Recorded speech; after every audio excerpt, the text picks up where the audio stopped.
Music. चढ़ते कुआर लिपि घरवा या नानावा भगतिया भाव में लगौले बिया मनावा। चढ़ते कुआर लिपि घरवा या नानावा भगतिया भाव में लगौले बिया मनावा।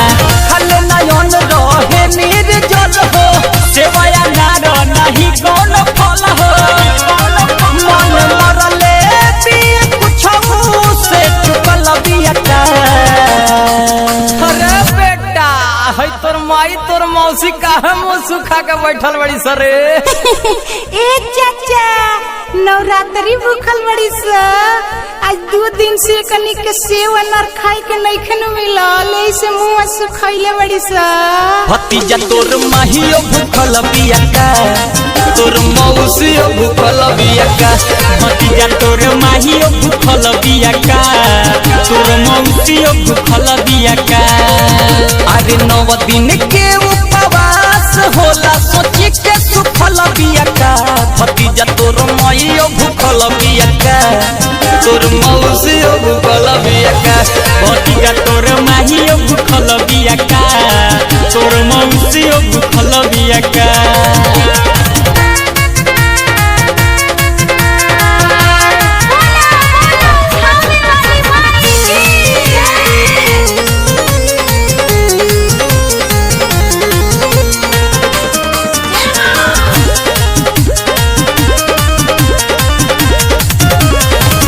बेरी न मिला के बिया उठैले कुछो न बोले रहे मुहवा सुखैले।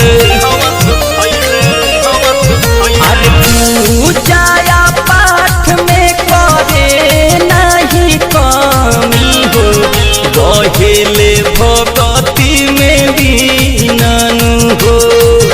अरे जहिया से चढ़ल बाहरे नवरातन हो जागल रहेले दिन रातन हो।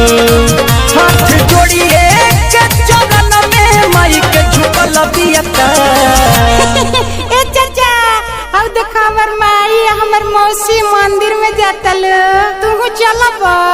हाँ ए बेटा चल हम आवतनी। भतीजा तोर माहियो भूखल बिया का तोर मौसियो भूखल बिया का। भतीजा तोर माहियो भूखल बिया का तोर मौसियो भूखल बिया का।